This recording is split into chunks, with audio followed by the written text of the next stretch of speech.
Welcome, listener, to the Deep Dive.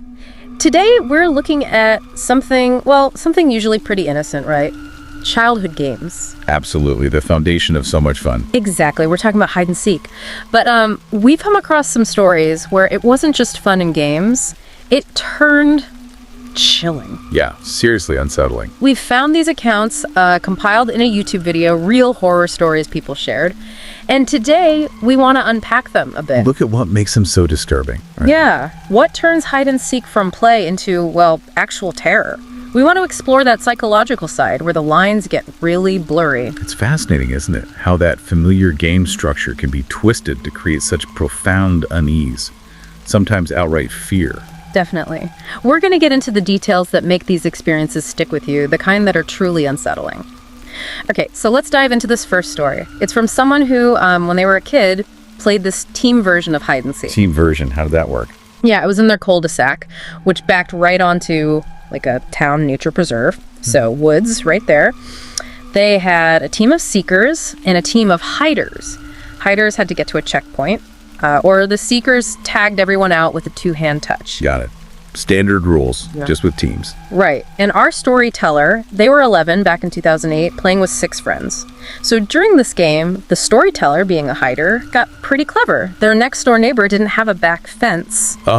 Direct access to the woods. Exactly. So they saw a green blanket on the friend's patio, moved some pots, grabbed it, folded it over themselves. Like camouflage. Sort of, yeah.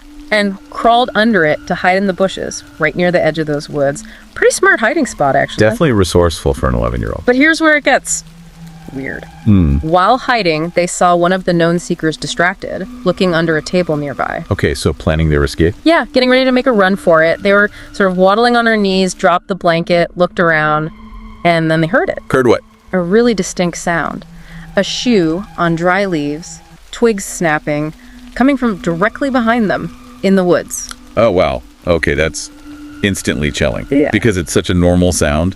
Footsteps, but the context. Totally changes it, right. It immediately flips that switch from game to threat. Absolutely. Yeah. It's mundane, but because it shouldn't be there from an unknown source, it becomes terrifying. That breach of the expected. And before they could even process it or turn around, 2 hands grabbed their shoulders really hard. Grabbed them. Yeah, strong, tight grip. They screamed like, "Stop!" Yep. Managed to wriggle free and just ran. Towards the checkpoint. Yeah, but got tagged right at the backyard gates by one of the actual seekers they knew. So caught anyway. But the real question is, who grabbed them initially? Exactly. So they go out to the street where everyone meets up. Both their teammates already out. The other 2 seekers already waiting there too. So everyone was accounted for. Out front. Right. So the storyteller asks, bewildered, if you guys were all out here, who found me in the woods? Who grabbed me? And the reaction? Complete confusion, denial. None of the other kids did it. And the storyteller knew they felt those hands. They were certain. That just ramps up the fear, doesn't it? When no one else can explain it and they know what happened, it leaves this awful, unresolved feeling. Yeah, it goes from game mistake to something genuinely inexplicable and threatening. That kind of thing really shakes your sense of reality, especially as a kid. Your world is supposed to make sense. For sure. And the impact, it was huge. They told their parents, police got called. The neighbor probably wasn't thrilled, but their parents put up a fence. Walking off the woods. Yeah. Sensible reaction. Yeah. They kept playing hide and seek for a couple more years, but the woods were absolutely off limits. Always had flashlights, backyard lights on, strict rules. Understandable. That memory would linger. The storyteller says it was one of the most horrifying things they've ever experienced. Even with all the good memories of playing, that one incident, it just stuck. Changes how you see a place. Okay, let's shift to the second account. This one happened when the storyteller was 10. Small town, New York. Okay, different setting, not the woods this time. No, this is much closer to home. Literally next door. And maybe even creepier because of it. How so? Well, the house next door had been vacant, then new people moved in. A woman, a little toddler, and a boy the storyteller's age. His name was CJ. Okay, new neighbor kid. Sounds normal enough. That's what you'd think. But right from the start, something felt off.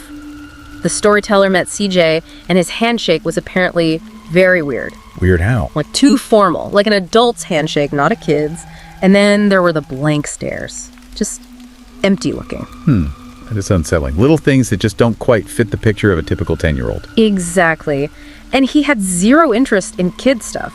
Mario Kart, Video games. CJ didn't know Mario Kart, said he didn't like games after seeing a few. Just blank disinterest. That's striking. It creates that uncanny feeling, right? Something looks like a kid, acts sort of like one, but key parts are missing or wrong. Violates those social expectations. Totally. But the storyteller's dad really wanted them to be friends, pushed them to hang out. So reluctantly, the storyteller takes CJ up to their room. Awkward. Super awkward. CJ just sat there, staring, creepily. After the video game failed, the storyteller suggests hide and seek outside just to do something. And CJ agreed. Surprisingly, yeah. Storyteller gives him 60 seconds, counts, then goes looking, and finds CJ standing right behind the chimney. The most obvious spot imaginable. Pretty much. The storyteller literally thought, maybe CJ wasn't all there. It was just odd. After like 10 minutes, the storyteller made an excuse about homework to get rid of him. Okay, so daytime weirdness established. Yeah. But it gets worse. Oh, yeah. That same night, storyteller gets woken up by a thud at their bedroom window. Oh, no. They look out, and it's CJ. At his upstairs window across the way, leaning out, calling over, "Come play hide and seek." At night. Yeah. From his window. That's incredibly invasive. Yeah. Crossing a serious boundary there. Right. The home is supposed to be safe, private. Seeing him there, focused on their window, it's unnerving. That intense focus. Definitely shifts the dynamic from weird kid to potential threat. So the storyteller yells at him, calls him insane, tells him to go to sleep, slams the window shut, closes the blinds, tries to ignore it. But CJ persists. Yep. 2 more times, something hits the window. Probably rocks. Then, silence outside. Storyteller waits, maybe 10 minutes. Starts to relax a little. Okay, the calm before the storm. Exactly. Then they hear it. Inside their room. A faint creak. Floorboards near the bedroom door. Inside the room. No. They turn, and there's CJ standing in their doorway, in his pajamas. And he just says, quietly, "Let's play hide and seek." Oh my God. That is pure nightmare fuel. The absolute violation. He's in the house. In the bedroom. It's the ultimate breach, right? From outside, tapping at the window, to suddenly inside your private space. All sense of security just gone. Completely terrifying. It attacks that fundamental feeling of safety in your own home. What happened then? Thankfully, the dad heard something or just came in. He was there instantly, saw CJ, totally shocked and furious. I bet. Grabbed CJ, marched him back next door. Turns out, CJ just walked in through an unlocked downstairs window. Unbelievable. Just wandered in. Yeah. So, the aftermath. Dad got a restraining order against CJ and the mom, but they didn't move right away. So they still had to live next door. For a while, yeah. Awkwardly avoiding the mom. And weirdly, they never saw CJ outside again. Not once. There's a but, isn't there? Oh, yeah. Every single night for over a month, the storyteller would look out their window, and CJ would be sitting at his window, just staring blankly into their room. Every night. That's psychological torture. It got so bad, the storyteller just kept their blinds closed. All the time. 204/7. I don't blame them. Thankfully, CJ and his mom moved out less than a year later. Storyteller never saw them again. End of story. Physically, at least. Wow. Okay, those are two very different stories, but they both hit that same nerve, don't they? Yeah, the Woods encounter is this external, mysterious threat. The CJ story is internal, violating personal space, but both are deeply unsettling. And both show how childhood experiences, especially ones that are unexplained or persistently creepy like CJ's staring, they really stick with you. Right. They challenge that basic trust we have in our surroundings and people, in the rules of how things are supposed to work. Whether it's the rules of a game being broken by something unknown, or the fundamental rules of personal boundaries being completely ignored by someone known, it leaves a mark. So, for you listening, what's the takeaway here? I think these stories are just a really potent reminder, how quickly normal things, mundane things, can suddenly feel menacing. And how the echoes of something like that, especially from childhood, can just resonate for years, changing how you feel about places you thought were safe or games you thought were innocent. It really makes you think about how fragile that sense of security can be. Definitely food for thought. We really hope this dive into these hide-and-seek stories gave you something to think about. Thanks so much for joining us. Yeah, thanks for listening.